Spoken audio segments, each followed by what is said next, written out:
What is it that makes a believable character? The kind of character that you can buy into. The kind of character that you can imagine walking past you on the street.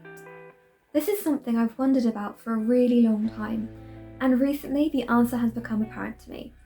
So as some of you may know, I am doing a master's degree in creative writing at Royal Holloway University, and this idea of realistic, believable characters has come up time and time again in our tutorials and our workshops. So it seems now that there are two things you need to have a believable, relatable character that readers can buy into. The first thing, which is really important, it can be summarised as little moments of authenticity. So what does this mean? We all have our idiosyncrasies, the little things that make us us. So I'm not talking about broad stroke ideas, our big ideas, our values, our fears, our dreams. I'm talking about very little things that people recognise and link to us, even though we may not necessarily know about them. So for instance, it can be the way we walk, the way we talk, just small things. So for example, an idiosyncrasy from someone I used to know, which I found really fascinating. If you're not aware, micro-expressions are these fleeting moments of expression that are completely involuntary. They appear on our faces. So for instance, if you're really sad about something, you get a fleeting expression of sadness on your face. It's not conscious. And if you didn't want to let people know that you were sad, you would quickly cover that up. But the micro-expression itself is involuntary. So a really interesting thing I noticed about somebody was that their micro-expressions lasted for a couple of seconds. And as a result, it was really interesting to watch them because sometimes the way they were feeling and what they did or said, there was a dichotomy between the two. So to paraphrase a very well-known Shakespearean quote from Othello, his words and performance were no kin together.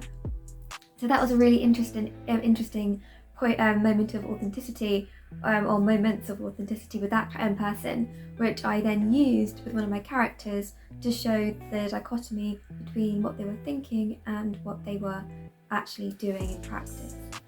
So that's an example of a moment of authenticity. It can also be a visual thing. So the back of someone's eyelids, something I used very pink eyelids to show a rawness and a vulnerability with one of my characters. Like I said, it could be the way they walk. Maybe they march along with a very determined walk, which could be indicative of a determined character. It could be a facade to try and show a determination that they don't possess. So little things like that would be moments of authenticity. The other thing, which is something people often talk about, is knowing the character really well. So I always thought I knew this.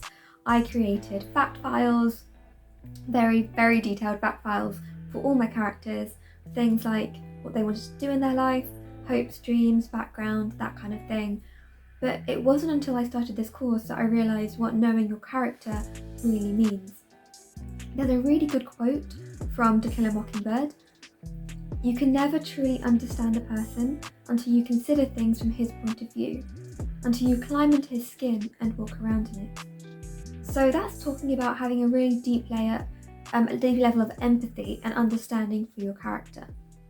So my protagonist in my novel is called Sal. Her biggest dream, she thinks she wants to be a lawyer at first, realises that just isn't for her, it's a nightmare. Then she wants to become an actress.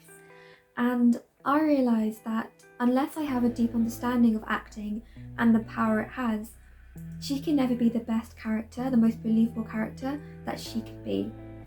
And that's one of the reasons I've decided to create this channel. So you're probably wondering, what's this channel going to be about?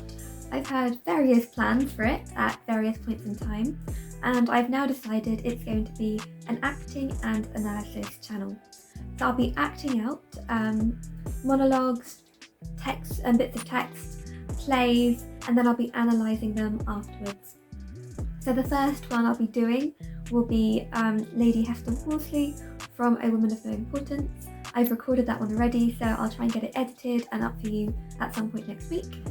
If there's a play, a monologue, a section of text that you would like me to act out and analyse, please do let me know.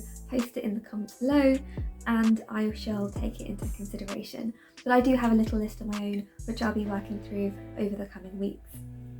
So like I said, that's the plan.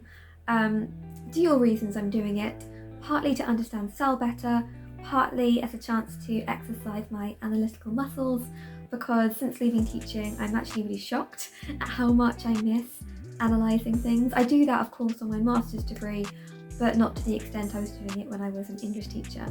So I thought it could be quite fun to do that again, because I am a nerd. So that's the current plan going forward. If you have any thoughts, ideas, suggestions, do let me know, like I said, in the comments below.